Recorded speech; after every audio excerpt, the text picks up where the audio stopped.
All right. So we are starting the stream, which is awesome. I'm just going to tell the internet, and I will be right over there.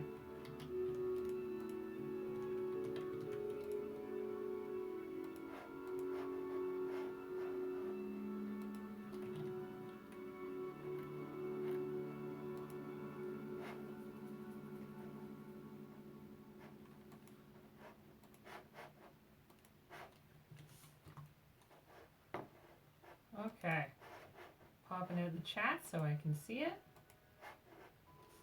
I'm keeping half an eye on that, half an eye on my demo. So, always.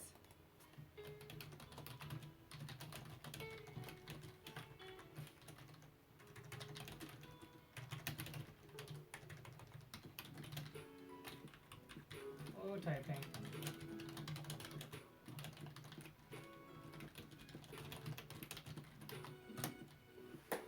Hey, how's it going? Thanks for joining.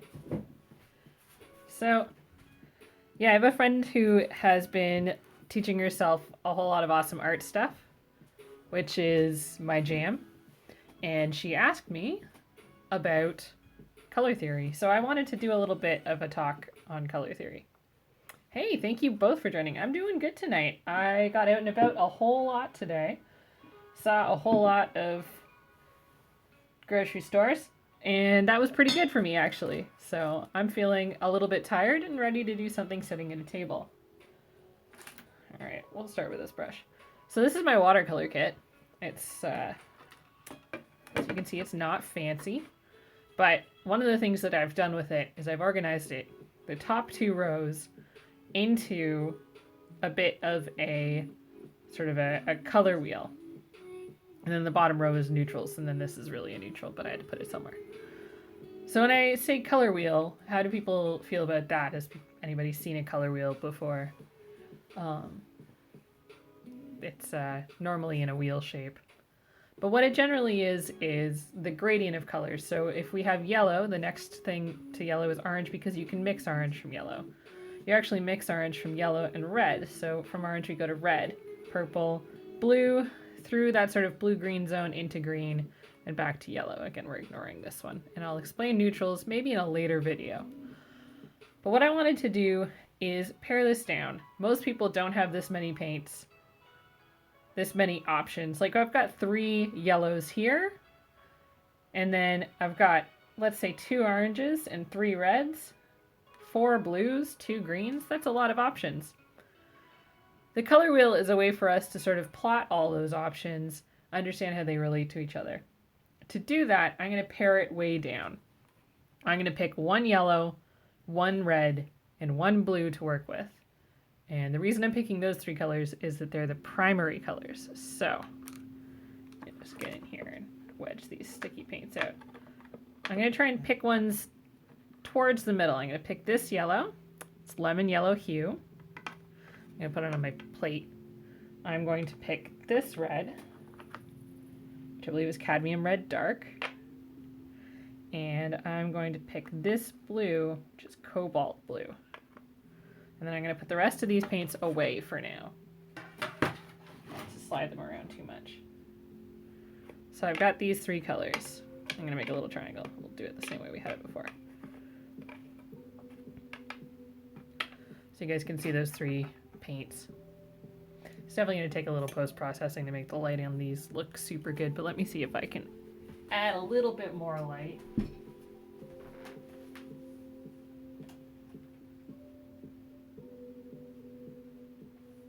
See how that works. That just fills it in a bit, maybe. So, tonight's countdown will be how long till Rachel sticks her brush in her teacup instead of the water. Because the water jug is kind of far away compared to the teacup. This is my teacup. I'm drinking a cinnamon rooibos. Apple cinnamon rooibos. It smells heavenly.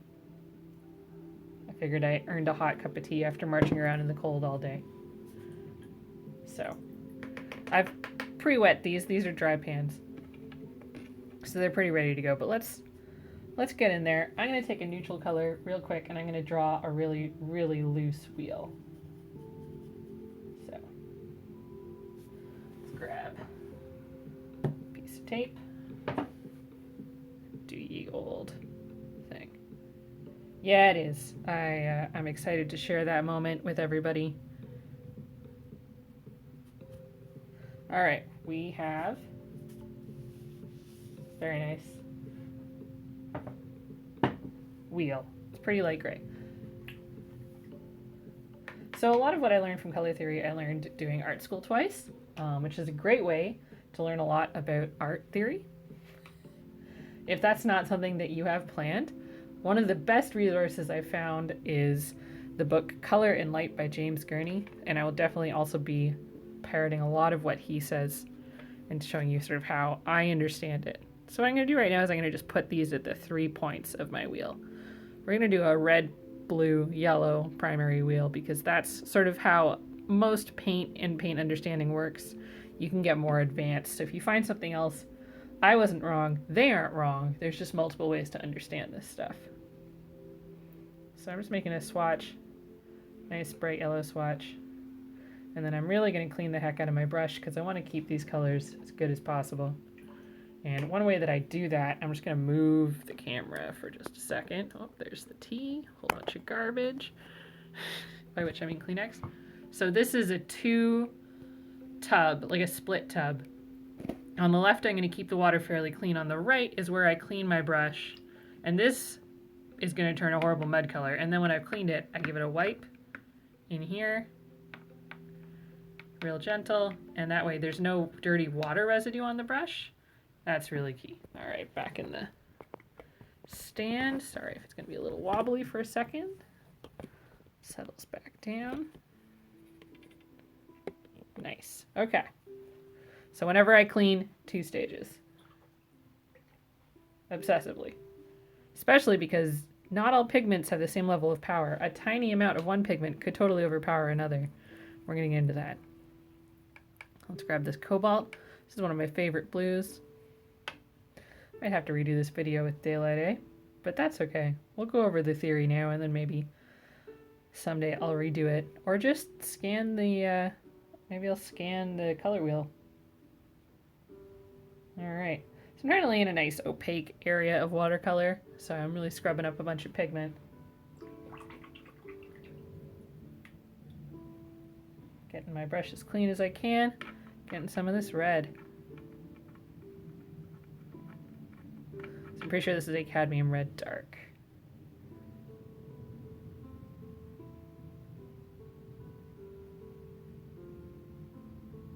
Alright.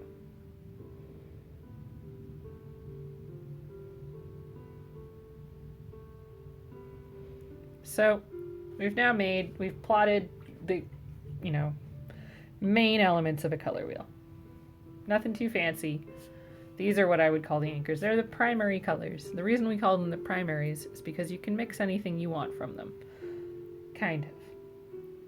Every color that is not one of these 3 is a secondary color that requires more pigments to be mixed. So, starting with the primaries. Now, as you saw before, I have a whole watercolor kit of so many different pigments.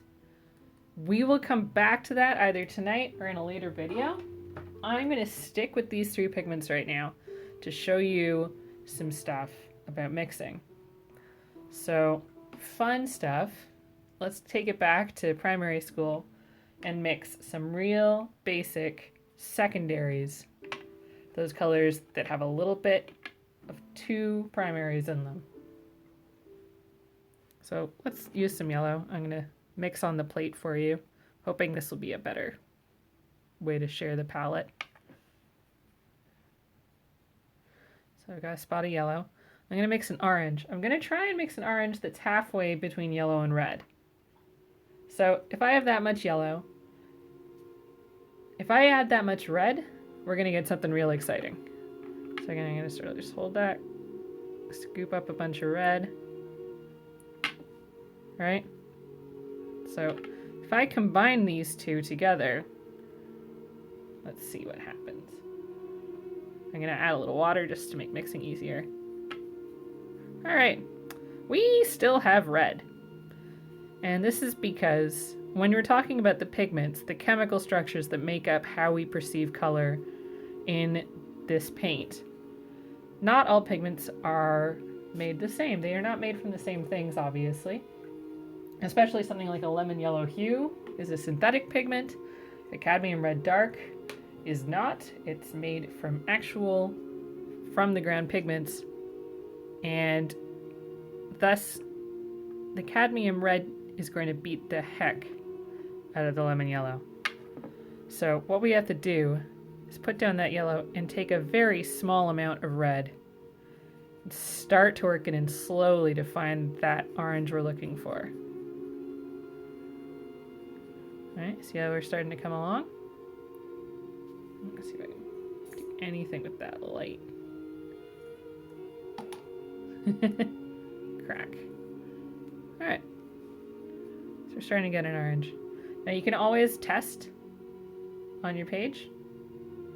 I like that orange. I feel like that's pretty close to where I want to be. I'm gonna add a little bit of water. Try and pick up as much as I can. And place it at the halfway point between the yellow and the red.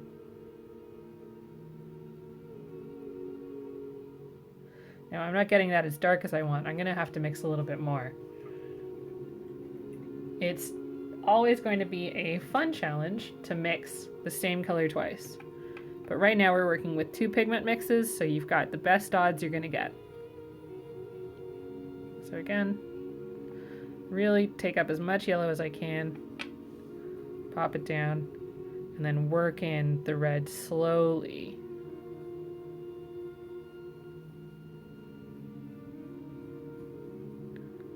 Okay, we're starting to get that nice tangerine orange again. I love it. Okay, let's see if we can make this a little darker over here. There we go. Now we've got a nice orange swatch. So let's keep working with the yellow. I'll be cleaning the heck out of my brush. Again, grab water. Pick out some of your pigment. So one of the things that I'm really concerned about is keeping these pans clean. I don't want to corrupt them or... there's a word I'm looking for, but I don't want them to become contaminated, there it is, with other pigments, because these are my source pigments. And I'll explain a little bit more about why that's so important as well as we go along. Don't mind that creaky door. We live in an old house. It's just how it goes. Okay, so we got a whole bunch of yellow. So again, clean brush. I'm gonna pick up some blue. Let's mix a nice green. I'm gonna really try and wet this. Yeah, it might be a little haunted. Matt, are you a ghost? Maybe. Sweet. So, hang a nice chunk of blue in here. So you guys have seen how the red reacts. Cobalt is another thing. I'm not actually totally sure if this is a cobalt hue or an actual cobalt blue. But if it is, then again, it's a real pigment. So I'm going to lay a bunch on the plate. You can see it there. I'm actually going to clean my brush because so much stays in the bristles of your brush. I know you can't really see it in focus, but you can see that it's very blue. So clean that up. Now we're going to start mixing the yellow and the blue together. All right. So as you can see, the blue is not as strong as the red. It's not winning quite as quickly as the red did over the yellow. Now you might also notice that we're not getting a hugely vibrant green here. It's a nice green. I like this green a lot. Oh my goodness, I think I need to add a little bit more blue. That's okay. Clean your brush. Forever cleaning your brush. It's your entire job as an artist. Just try and have a clean brush. Again, put some blue there, and I'm going to work the blue in and we'll see where we get what I think of as sort of a green that's halfway. All right, I think we're getting there. We're getting there. All right.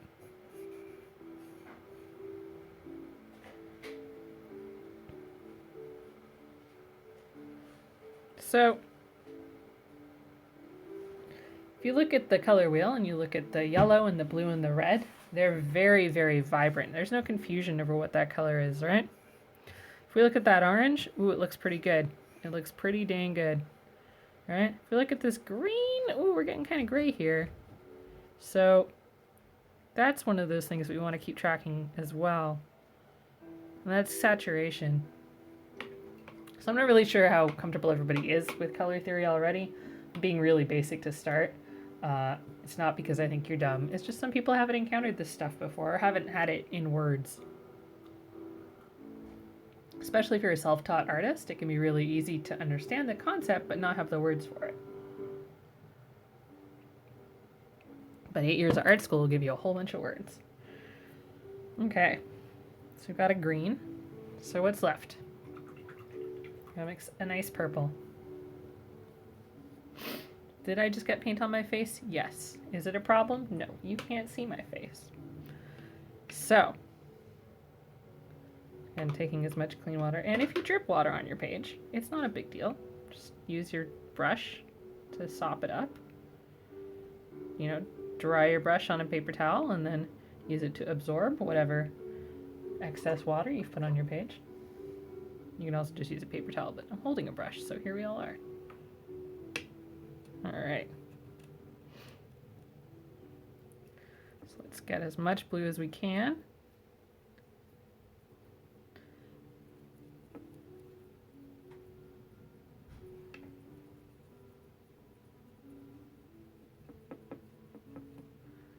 A nice thick opaque spot of blue. And we're going to try and mix purple.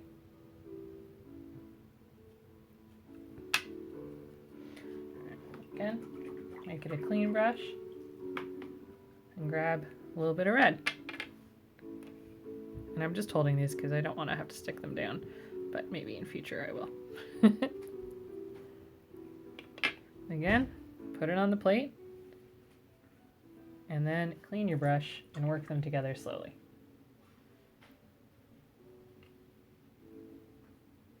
Okay.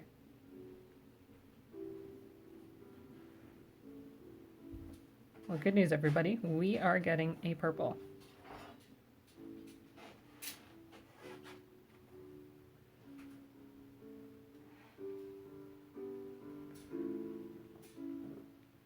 So you can see how it took less red than blue, but we're there.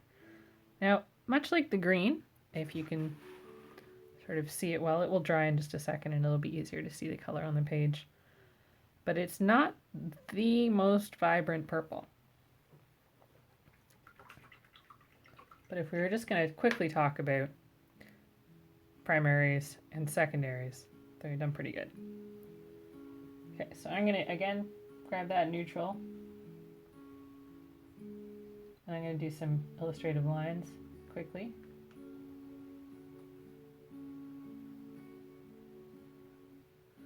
So the solid lines lead to the primaries. And these are always where you want to start when you're mixing. See how far you can get with primaries before you bring in any other colors. And the dotted lines will take us to the secondaries.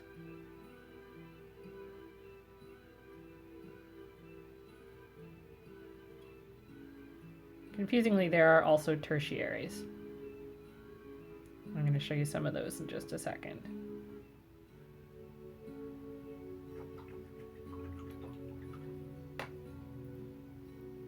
So when I say tertiaries, they're called that because they are essentially a color that you can only achieve beyond the primaries and secondaries.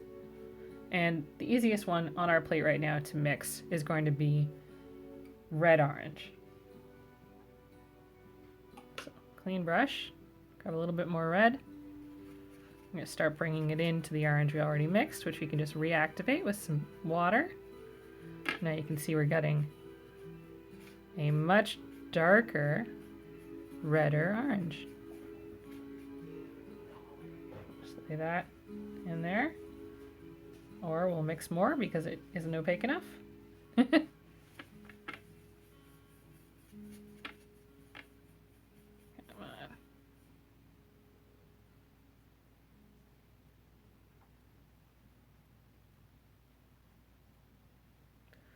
Grab some clean water, activate that a little bit more.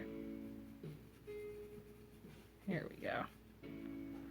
Watercolor is such a balancing act between the pigment and the water. This is not a video that's going to show you how that works.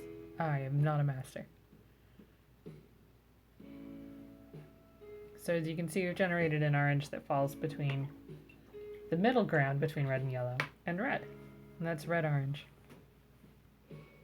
We can also make a yellow-orange. So I'm going to grab as much yellow as we can. Come up here and mix in only a very small amount of red. And lay this in more opaquely than that. Okay, we can mix in a little bit more red.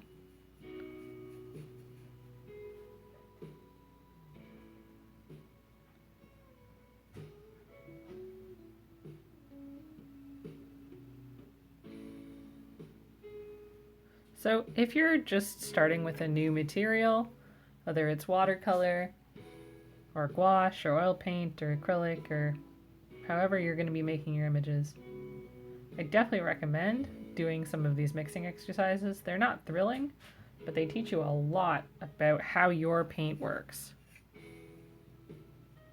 And that's the thing you're going to need to know when you go into painting.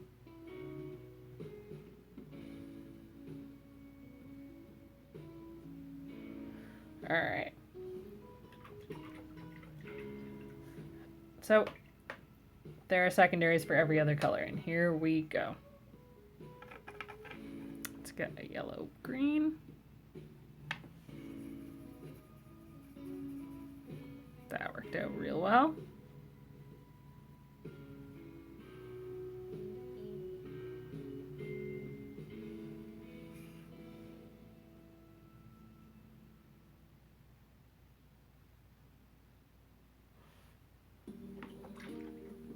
Let's get a blue-green.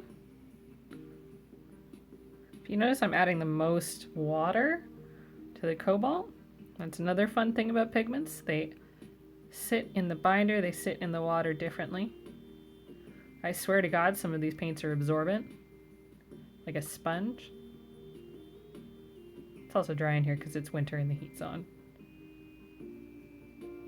But you'll notice as you work with paint that different colors have different textures and feels, and that's the fun of paint.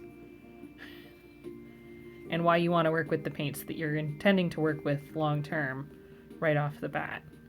So if you're in school and you're learning to paint with student grade paints, that's fine because you're going to be painting with student grade paints for the entire year.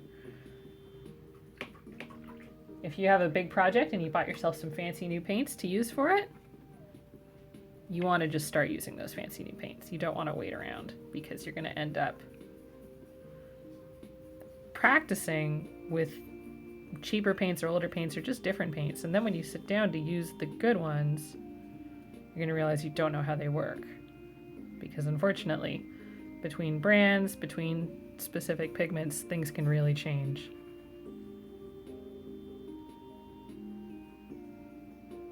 All right. Now you might notice that this green is really grayish. It's not got a lot of saturation, especially compared to that yellow green that's just popping off the page. And I'm going to tell you why when we look at this color wheel. There's a low saturation zone in just a second. So let's make that blue purple.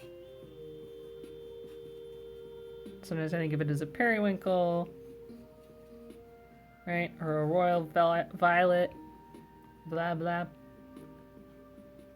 It's one of my favorite colors.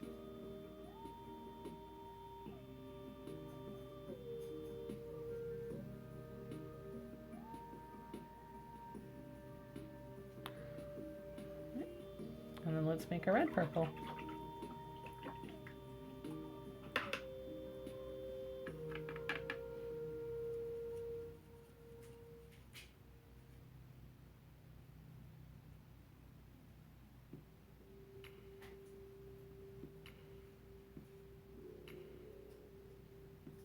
All right. So I've made a color wheel.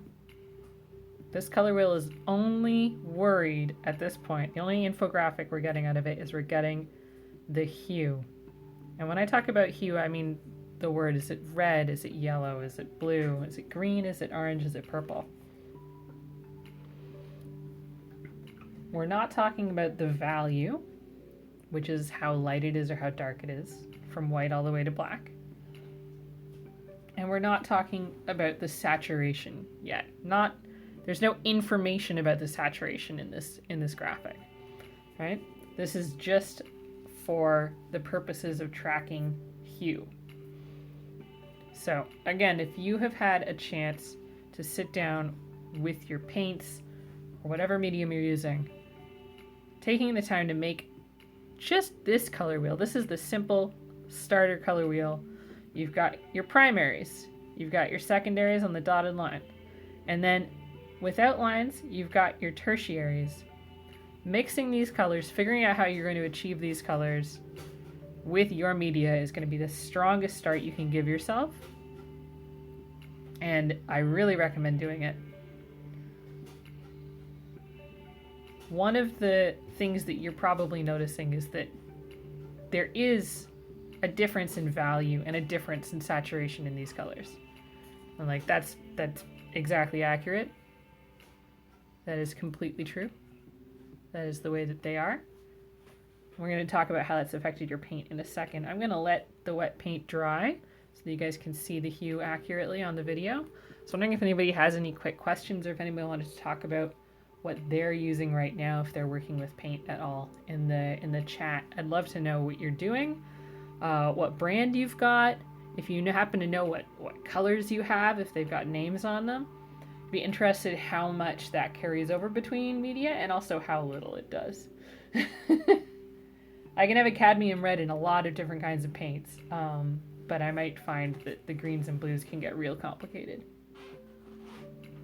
I also super need some tea, so give me just a second. And yeah, hit me up with any of your questions or tell me what you're working on, and then we're going to move over to the more complicated colors. So one of the main things that gets complicated in gouache, and I have a whole gouache kit as well I could do this with in a second video. I'm using watercolor because watercolor paint is transparent. And it makes it really easy for us to see the actual pigment at work in a way that we can see stuff like what is letting the paper through. And I find that watercolor feels often a little bit more saturated. Like at its utmost level of saturation, I think it beats out gouache. So when we're looking at these three colors where we've got that lemon yellow hue mixing to make that yellow green and that yellow orange, I think they are some of the most saturated colors that you're going to get.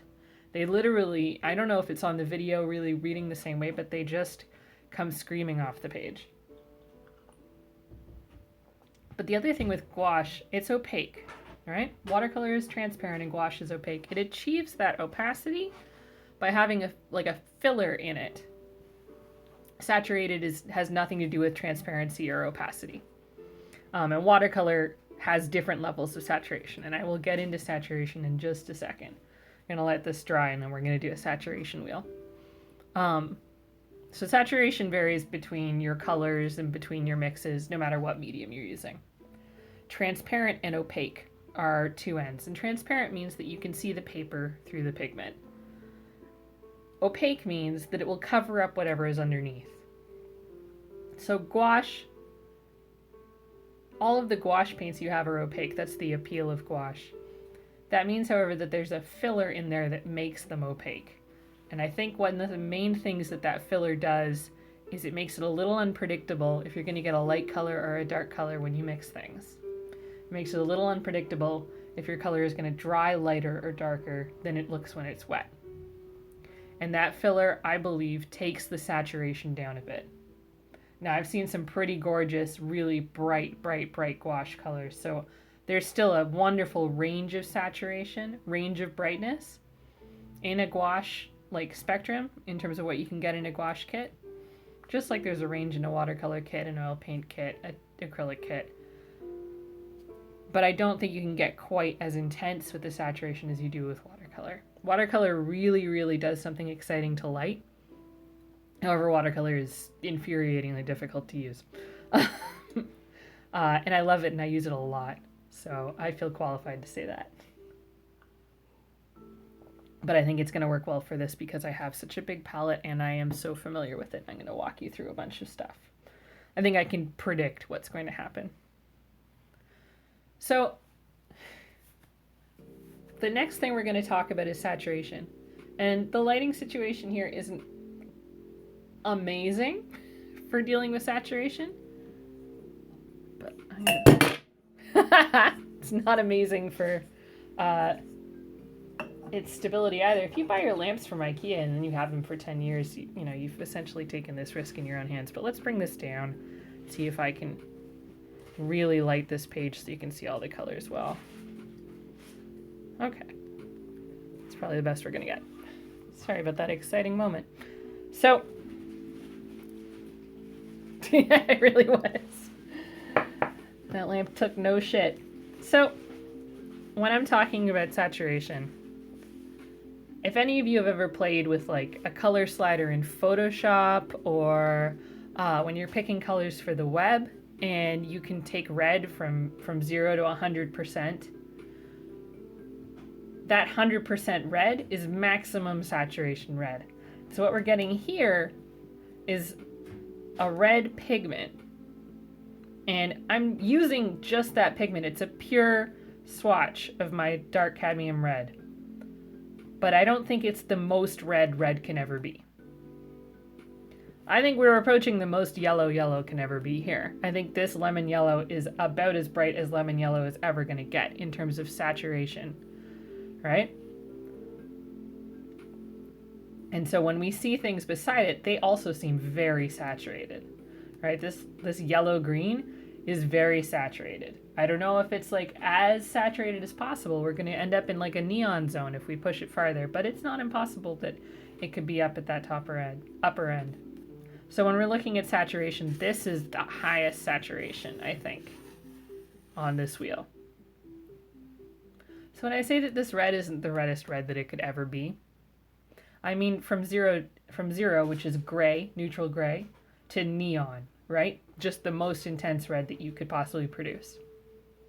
So I want you to look around your room for a second, wherever you are, look away from the video, and find something colorful. It could be book covers, it could be like your cell phone case, it could be some sort of fabric decor you have in your house.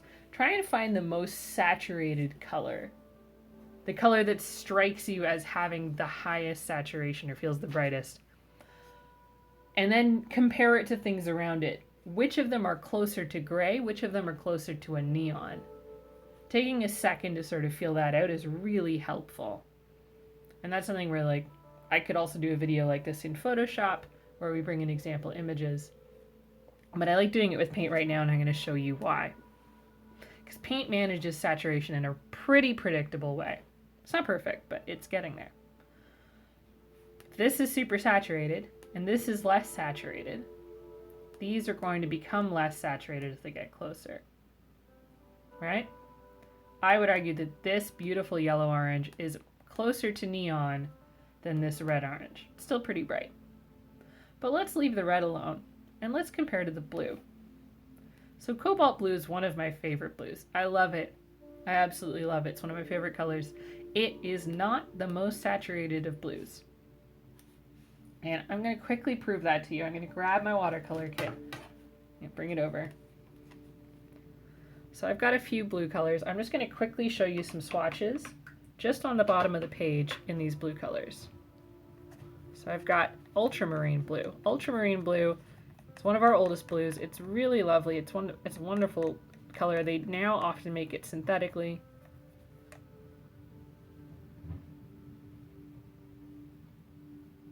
Gonna make a nice swatch there. Obsessively clean my brush. I also have Cerulean Blue. It's a really lovely light blue. It has a natural lighter value. It's closer to white than it is black, I would argue.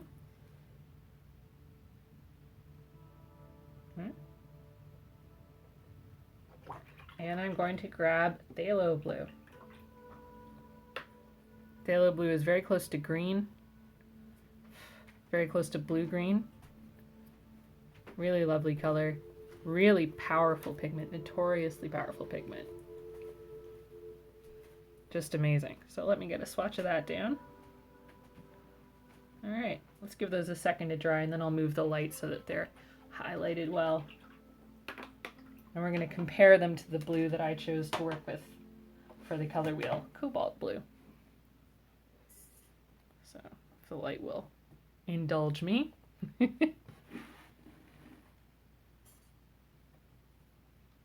And we'll let them dry.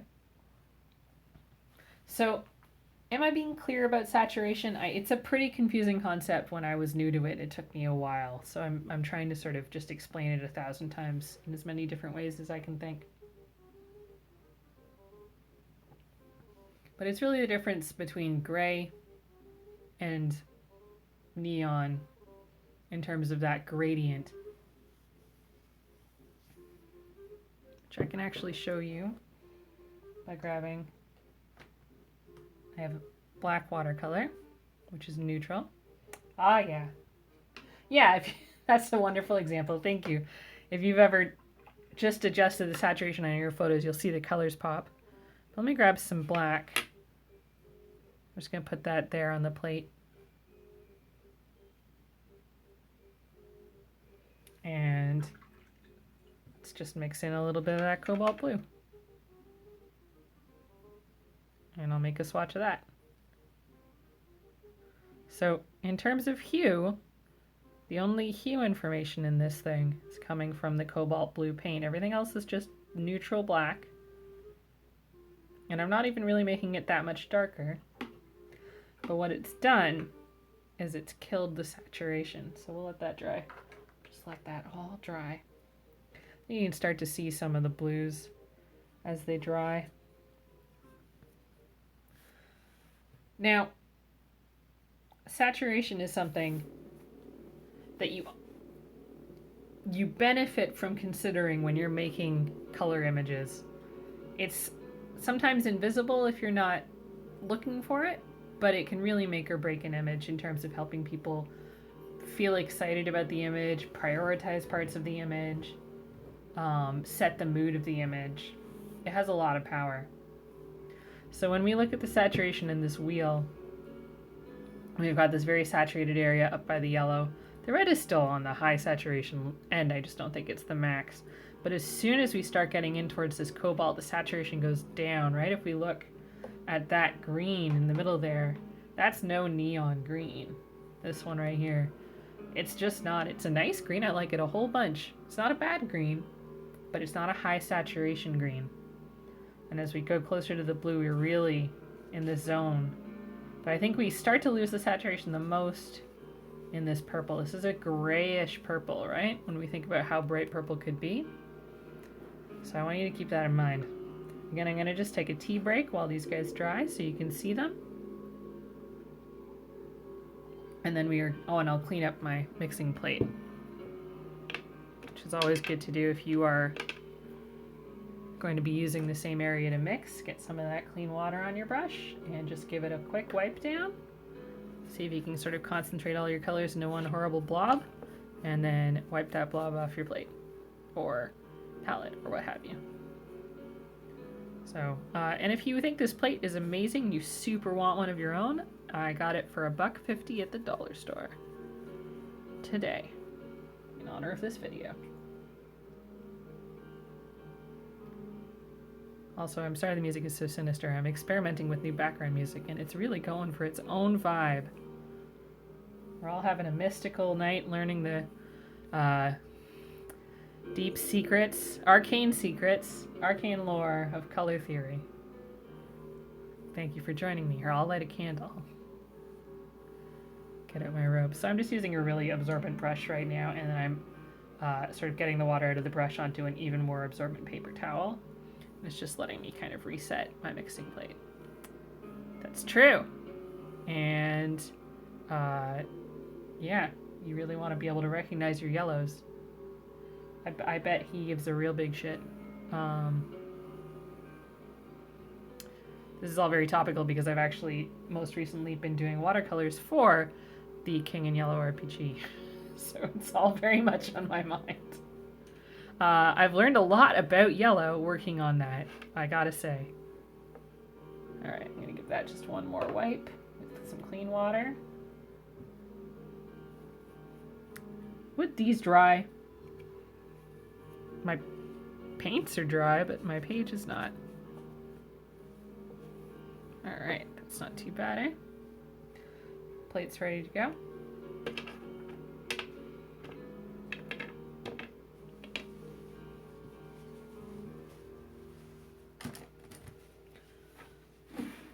You know what, I'm going to rip this page out so we can just pull it over once it's dry. I'm going to start working on the next color wheel. I'm going to be making a saturation color wheel. So I'm going to grab that tape again. I'm going to go for some lighter gray, just something to help me plot this thing.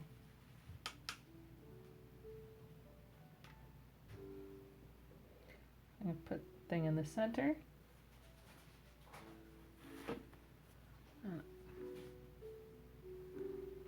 Myself a nice light gray circle.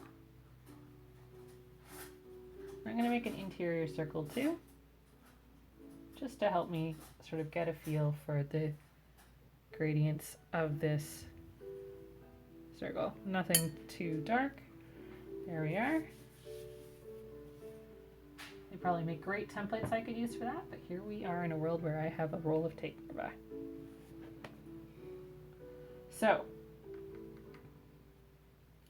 in the absolute center of the circle is dead neutral. Just gray. No hue whatsoever. And that's important. So we're going to be using our other color wheel as a basic setup. And I'm going to spray these guys so they're all ready to be paint again. Super recommend a spray bottle. You can get them fancy. You can get them at the dollar store. They will work the same for at least a little while. Eventually a dollar store one might break. Alright, so again we're going to just grab that yellow. Get a nice gob of yellow paint. And again, I said this was the most saturated of my 3 paints.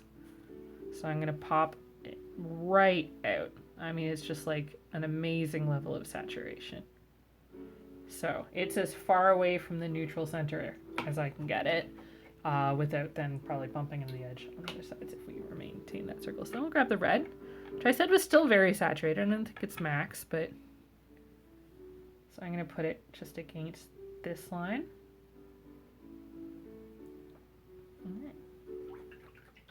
And then I'm going to grab the blue.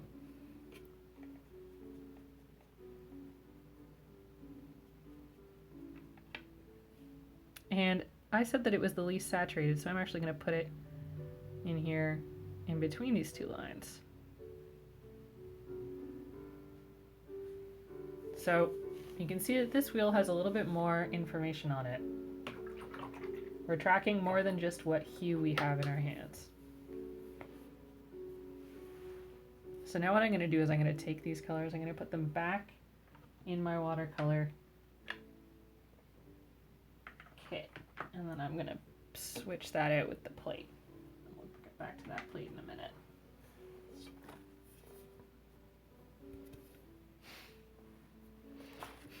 I think I would have more places to stash a plate, but here we are.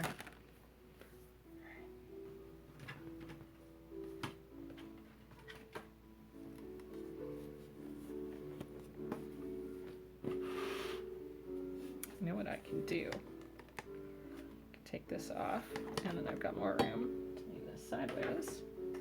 And you can see all the colors on it. How's that? Not the worst.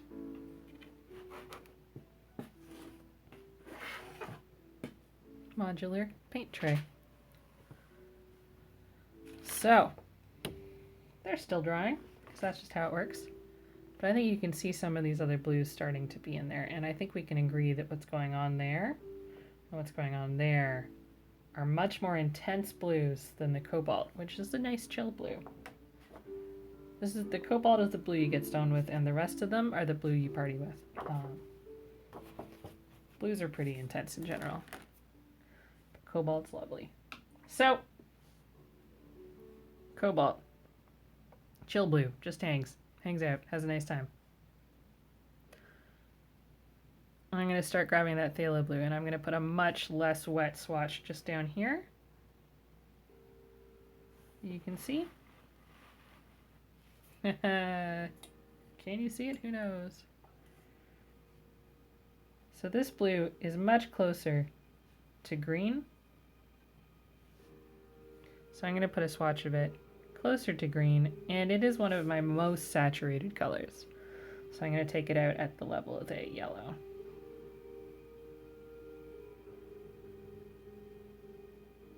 Live your best life, phthalo. Alright. I'm going to grab that Cerulean Blue. Let's get a little swatch of that. Not only is it lighter, but it's also a little bit closer to green than the Cobalt.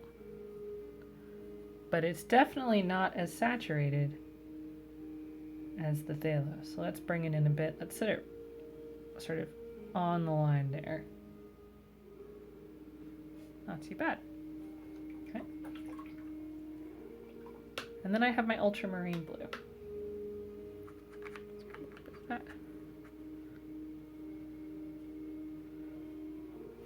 Now I would argue Ultramarine again is more saturated than Cobalt, but not at that extreme level of saturation that we have orbiting freely around our saturation circle.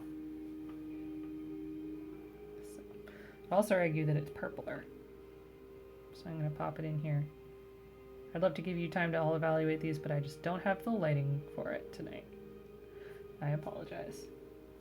Didn't have time while the sun was up to do this video, so you're all going to have to enjoy it under my lamp. Just let that dry and then we'll be able to see the color. So you can see that the blues I have are they're varied. They're varied across what hue they are, and they're varied across how saturated they are. And if you think it's only blues like that, then I'm very sorry to tell you. All these paints are this level of complicated. So I'm just misting the whole damn palette so it's all active and ready to go, because these are dry pans and they are a little bit needy. Getting a nice clean brush. Let's do yellows. So this over here is the yellow we've been using, lemon yellow hue. I'm going to go for this super intense lemon. This is the coldest yellow, and I'm going to get into warm and cool in a minute, but this is the least red of the yellows I have. It has no orange in it whatsoever. It's also just like hilariously saturated. So I'm going to pop it out. I would say it might even be more saturated than the lemon yellow hue we had. So I'm going to get it as far away from the red on the circle as I feel comfortable going. It's just orbiting up here in some sort of neon yellow astral plane. I love it. It's amazing. Painting with it has been a learning experience. Then we have cadmium yellow. And this yellow has a bit of red in it. It's not actually red pigment, but it feels closer to red. And it feels a little bit darker than our other two yellow hues. I'd argue that it's not quite as saturated as the farthest orbiting one, but it is still a very saturated color. So let's bring it in here. Let that dry. And those are the yellows that I have. And they are arranged not just in terms of hue, how close they are to blue or red, but also in terms of levels of saturation. They're all very high saturation colors. I'm going to pull in one more yellow. This is yellow ochre. Yellow ochre is a neutral color. It comes from the ochre pigment, which you can literally grind into a dust and then make your own paints with if you're so interested. Pop that down. It's dark. It's pretty warm. It's got a lot of red sort of feeling in it for a yellow. And it's not very bright. And I don't mean that it's not doing well in school. It's not saturated. Oh, this tea I've made is very sweet. It's delicious. So I'm going to argue that it's a little bit less red than that cadmium. I'm going to put it a little bit closer in, but it's also quite low on the saturation scale. I'm going to sit it on this line. It's even less saturated than the cobalt.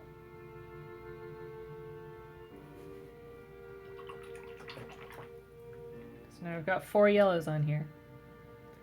So the red that we have here, that beautiful cadmium red dark, is not my only red either. I have quite a few. So let's start with our the red that is closest to purple. Alizarin Crimson. Could be saying that wrong, but 4 years of art school was Alizarin Crimson, and then the other 4 years nobody told me, so who can say? So do a little swatch. Evaluate the saturation of it.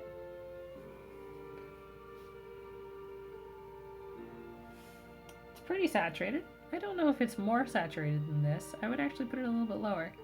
So I'm going to tuck it in here, just below that line. It would be an unbelievable, wonderful, strange, possibly uncanny color for a lizard. I could see it tearing the sanity from the minds of the common folk, should they encounter it. Also academics. Alright, so the next thing I have is Cadmium Red Medium. You may notice a theme here with cadmiums and reds. Cadmium Red Medium is also a high saturation red. It's a little bit closer to orange than our Cadmium Red Dark. Let me just pop it right in there, right beside it. Yeah, yellow bros. And then my last and fourth red is the Cadmium Red Light.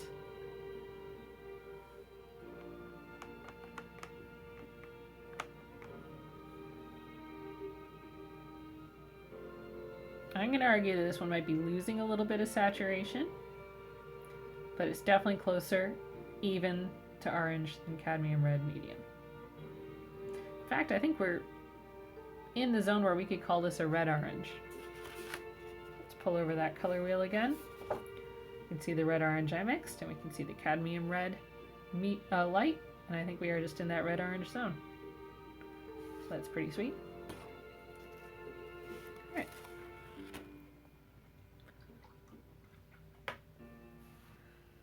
So I only have a few secondary pigments, and that means paints that come in that color. I don't have to mix it. I have one orange, so let's grab that. I believe it is a cadmium orange, or a cadmium yellow dark, perhaps. I would have to check. Let's pop that down there. That is an intense and highly saturated color. So let's pop that in the orange zone. And I would argue that it's orbiting out there with the cadmium yellows. Super bright, super intense, highly saturated. I have one purple. I can't remember what it's called. I'm so sorry. It's a nice purple. Put a little test swatch there. Right. As you can see, it's a pretty reddish purple. It's on the red end of purple for sure. I'm going to tuck that in close to the reds. Make it our red purple. It's pretty saturated. I'm going to have it straddle that line there. Not too bad, eh? And then I have two greens. I have a Sap Green and I have a Phthalo Green. So let me grab that Sap Green. Let's do a little test swatch. I think the heat stopped blowing, and that's why none of my paint is drying anymore. So thank you for your patience while all the shiny paint swatches dry. The sap green is the kind of pigment that takes a lot of scrubbing to activate. Much like the yellow that we were working with earlier, it's not a strong pigment. It's not going to overpower anything. But much like that yellow, it's pretty saturated. I don't think it's as saturated as those yellows. I would put it maybe on par with that purple in terms of levels of saturation. And it's a wonderful green. I would argue it's a little bit on the yellow side. It's not a perfect mid-green. So let's pop it in here.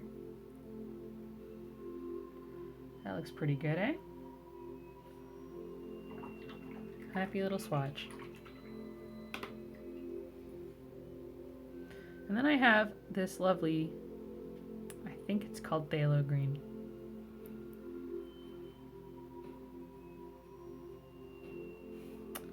It's dark, it's intense, it's a blue-green for sure. It's definitely at the upper level of saturation for blue-green. I'm going to nestle it in here alongside the phthalo blue.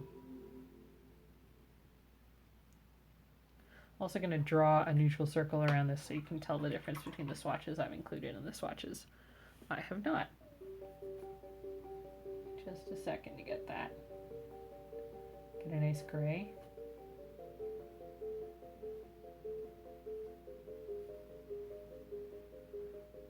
If you're wondering why I used a template for my circle, wonder no longer. All right. Everything within that outside circle is part of our color wheel. All this other stuff, test swatches. So we've now arranged these things in a pretty complicated relationship. We have them arranged by hue in terms of their degrees around the center of the circle. And we have them arranged in terms of saturation based on how close they are to the center of the circle. I'm going to do some little lines so we can sort of see how this all works. I'm real good. I'll mix them with the wet paint.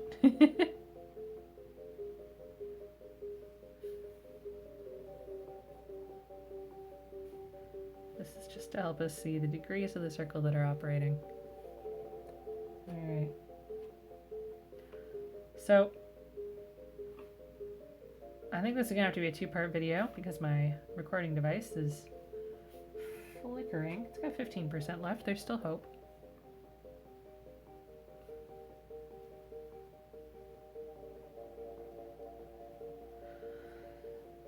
Okay, here we go. We're getting a more complicated circle. So I'm gonna move this back over and bring the plate back. Because the next thing we're gonna do is start mixing some colors.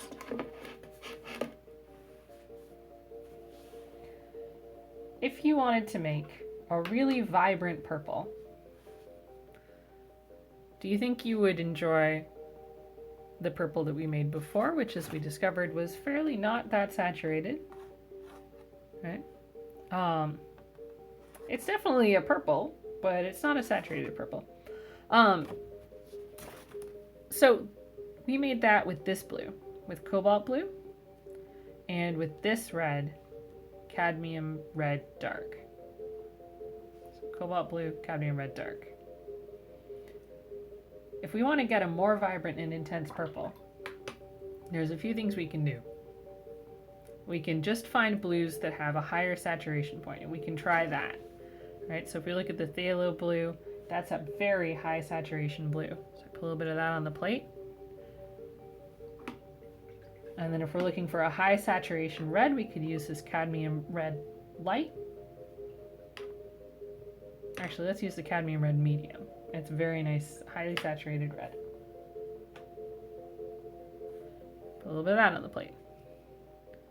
We're going to start to mix them. Just really, these are two very strong pigments. They are fighting it, fighting for glory. I don't know if you can really tell what we've got on the plate here in the light. I'll do a little test swatch for you. Suffice to say, A, the blue won that fight, and B, it's not very saturated. Let's pull in a little bit more red, see what we can do. Maybe we can get a purple, maybe we can get a purple. Nope. Best we're getting here is a gray. I'm going to say we found a gray halfway between red and blue. But it is really gray. I'm going to pop it down here. Let that dry. So again, that was this blue and this red. Now you might notice that these are pretty far from each other around the circle. There's a lot of degrees of color in between them. The hue has a large gap.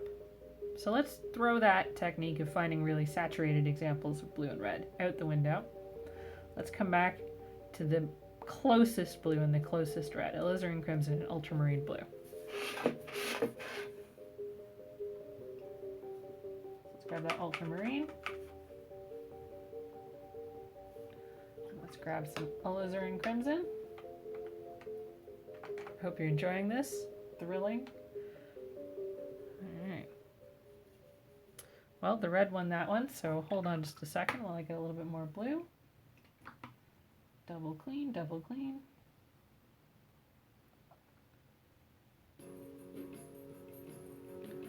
Alright. Oh yeah. Here we are. We're in a good spot with this purple.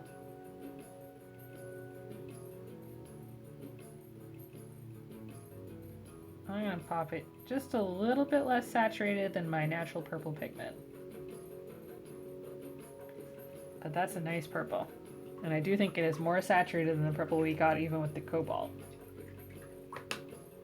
So again, this nicely saturated purple was Ultramarine and Alizarin Crimson. So Ultramarine Blue and Alizarin Crimson. Now this isn't an exact science, this is a mnemonic. I'm giving you a memory device here. If we were to draw a line between this red and this blue, and I'm just going to get that gray mixed up so we can do it. Just right between them. That's where their mix ends up on the saturation scale. If we're to draw a line between this blue and this red,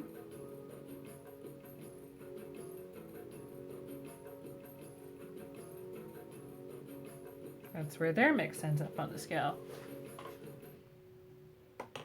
So when you're thinking about saturation, I find this a really useful kind of color wheel to have, to make, to reference, to see how the colors that you use, the paints you use, are going to react with each other. Yeah, exactly. So let's play with some more opposites. What's another opposite I should use? Give me a nice opposite pairing.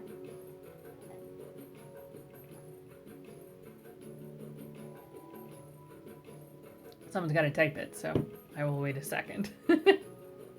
Yeah, let's do blue-orange. I'm going to grab Cerulean Blue because we haven't mixed that yet. I'm going to mix it with our orange.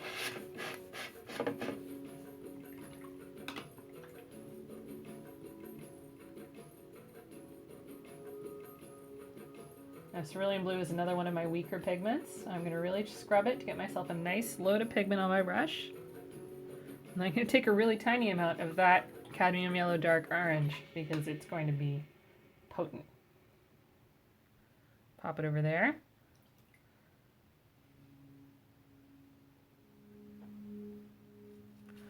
Alright, so we have a little surprise here. That one's a little heavy on the blue, so I'm going to pull in a little bit more orange. It's a little too dainty with the orange. Here we are. A little bit more orange. There we are. So, we've got a pretty nice green, actually. It's definitely a yellow green, and it's definitely not a high saturation green, but I don't have any confusion about what color I've mixed. I have definitely mixed a green. So, I'm going to say it's not quite as saturated as the yellow ochre. I'm going to put it there. So, I apologize. I give you a mnemonic. It is not a rule. When you mix opposites, in your like in a magical pure world, on like if you're doing this in Photoshop, you're going to get very predictable results. We're not working with Photoshop. We're working with pigments. This is chemistry, and frankly, it's not chemistry I understand that well. I don't have the math. I don't have the molecular predictions to be able to tell you why we have a nice little curve there. Why we got a little slingshot. But I'm going to tell you that the way that these work, the way that the pigments interact is not 100% predictable. Oh, I totally lost a viewer over this. I'm so sorry, everybody. I've let you down. This is how paint is. But watch if I take phthalo blue, which is even closer to yellow, and I'm going to mix it with that orange. So grab a little swatch of phthalo blue. The killer pigment dominates all. Grab a swatch of orange.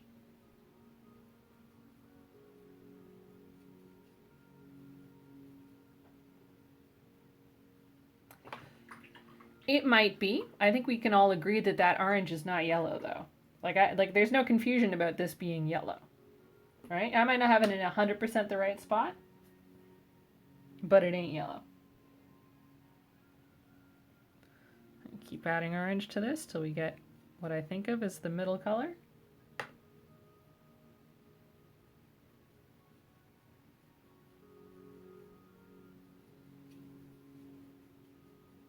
A little bit more orange, just a tiny bit more orange there.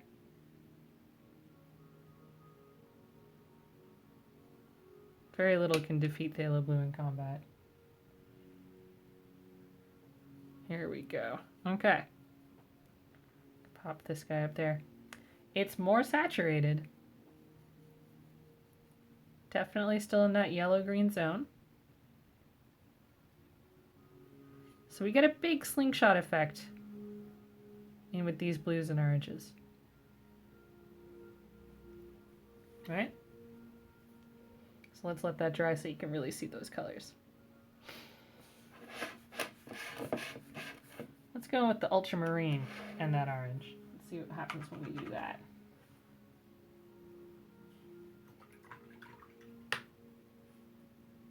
See if it's the blues in general or just real friendly with this orange, or if this orange is going to go green or bust. Ooh, we're not getting as pretty a color now.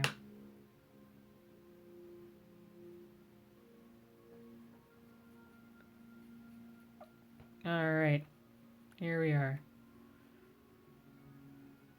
So I'm going to try and be friendly and tell you we've achieved something that's sort of a green, but this is a very mousy color.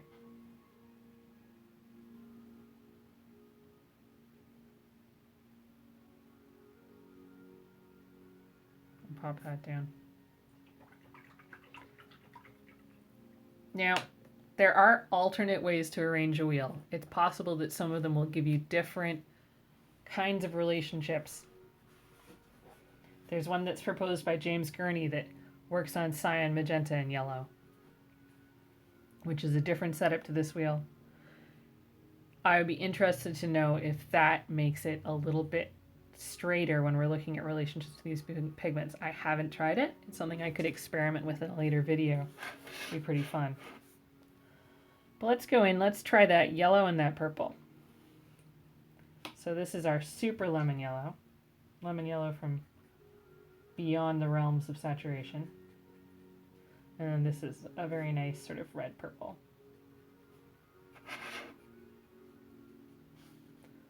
So there's the lemon yellow to blind you, and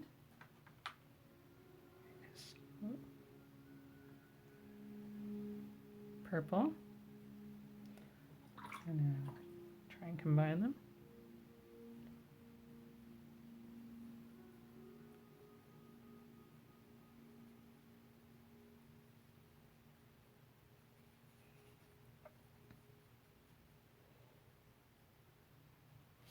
It's kind of a red-orange. It's lovely. It's nowhere near as saturated. I'm going to pop it on this line, the red-orange zone.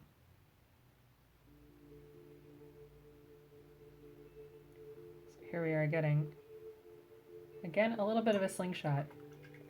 I want you to think of it not as a direct line always, though we got a couple of really nice direct lines, but like there's a kind of gravity. And pigments, when they mix with themselves, will always move a little bit closer. You're never going to mix a color that is more saturated than the pigments you use to mix it. You will always lose a little saturation in the mixing process. Right? So we've got the Sap Green pigment. If I don't want a green that's saturated, I might be better off mixing one, right? There's a lot of options already, and I haven't even tried the closest blues and the closest yellows, right? If I would like a gentle orange, something that is not as saturated as the oranges that I have in my toolbox, my pigments, then I can start playing around, and I can go as far as mixing my lemon yellow and my red violet to get that orange. It gives me a nice neutral orange, really lovely. So the reason that this is important, the reason that this is a tool that you're going to use whenever you paint, is because you're going to want to pick color palettes. James Gurney calls it gamut mapping. And when you're working digitally, you have to be very, very conscious of this. But when we're working with paints, I find the best way to do gamut mapping is to pick specific pigments and then only use those limited pigments, say 3 or 4, in whatever you can mix with them. So when we did this first color wheel, we worked with lemon yellow hue, cobalt blue, cadmium red dark. And I picked those because even on the wheel that we made this time, they're fairly evenly spaced, right? 1, 2, 3 in terms of hue. If you want to create a painting with a memorable color palette, you could do pretty good. Oh, geez. My connection is dying. I'm so sorry. Next video, because this is totally going to go. Next video, I will talk about this a little bit more, and maybe I'll do it in daylight, and I'll show these wheels again. But if you want to make a painting that feels very harmonious, the best thing you can do is pick 3 pigments. So I challenge you all to find your reddest yellow, your yellowest red, and your purplest blue, and try that combo. So again, watercolor, gouache, oil, acrylic, whatever medium you're using, play around with that, and then next time I will go into that a little bit further with some demos. I think I'm going to call it now because my recording device will die, but this is really fun. I super love this stuff. I might experiment with that other, it did. T survived. I'll experiment with that other magenta cyan yellow wheel as well at some point, so stay tuned. Subscribe if you want to see more. Thanks for joining. I will archive this so you can check it again later if you need to, and as always, just leave questions in the comments and I will tackle them in my next video. Thanks all. Have a good night. Happy weekend. Bye.